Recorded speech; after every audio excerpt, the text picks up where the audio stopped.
குழந்தைங்களுக்கு எப்பவுமே என்கரேஜ்மெண்ட்ங்கிறது ரொம்ப முக்கியம். இப்ப இன்னைக்கு ஸ்டேஜ்ல ஆடுனாங்க இல்லையா, ஸ்டேஜ்ல ஆடுறது இது நீங்க இன்னைக்கு ஒரு நாள் ஆண்டு விழாக பார்க்கிறீர்கள். ஆனால் இந்த குழந்தையில இதுல எத்தனை கலைஞர்கள் இருக்காங்க நான் கணக்கெடுத்துட்டேன்.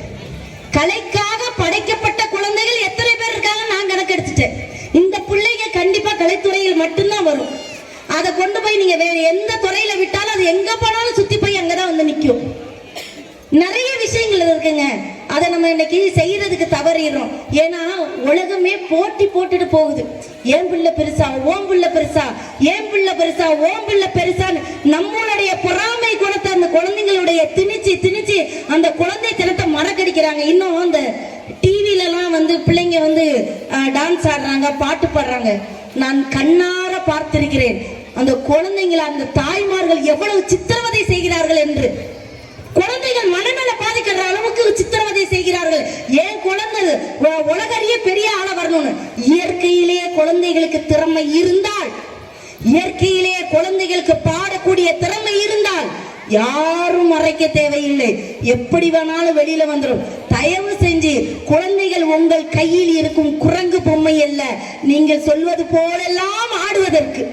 நாங்கள் சிறு வயதுல பள்ளிக்கூடத்துல படிக்கும் பொழுது ஒரு வகுப்பு இதற்கென்றே உண்டு. அதாவது சமூக அதுக்கு பேர் என்ன அப்படின்னா ஸ்பெஷல் கதைகளை சொல்லுவாங்க. ஆமா, நீதி போதனைகள், கதைகள். இன்னைக்கு எந்த பள்ளிக்கூடத்துல சொல்லி கொடுக்குறீங்கன்னு சொல்லுங்க. ஒருத்தர் அதை சொல்லி கொடுக்கறதுல அந்த ஒரு மணி நேரத்தை நீங்கள் வீணாக்க கூடாது என்று குழந்தைகளுடைய வாழ்க்கையை இன்று கேள்விக்குறியில கொண்டு நிறுத்திடுறீங்க. ஒண்ணு மட்டும் தெரிஞ்சுக்க, அதாவது அவங்க சொன்ன மாதிரி தான், படிப்பு மட்டுமே உலகம் கிடையாது. ஆனால் படிப்போடு சமூக நேயத்தையும் நாட்டுப்பற்றையும் வளர்க்க வேண்டிய பொறுப்பு ஆசிரியர்களுக்கு உண்டு.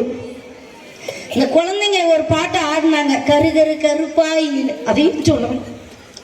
அது எனக்கு கொஞ்சம் உறுத்துச்சு. ஏன்னா அந்த குழந்தைங்களுக்கு அந்த சிறு வயதுல அது என்னன்னே தெரியாது. ஒரு 8ஆம் வகுப்பு 9ஆம் வகுப்பு பிள்ளைகள் ஆடும் பொழுது அது தவறு கிடையாது. அது ஆடும் பொழுது அதுங்களுக்கு என்னன்னே தெரியாது. சிச்சிக்கு சிச்சிக்கு மியூசிக் வருதுன்னு இடுப்பு ஆட்டிட்டு இறங்குதுங்க. ஆனா அதுதான் வாழ்க்கையில குழந்தைங்களை இப்ப சொல்றத சொல்லும் கிளிப்பிள்ளை அப்படின்னு சொல்லுவாங்க.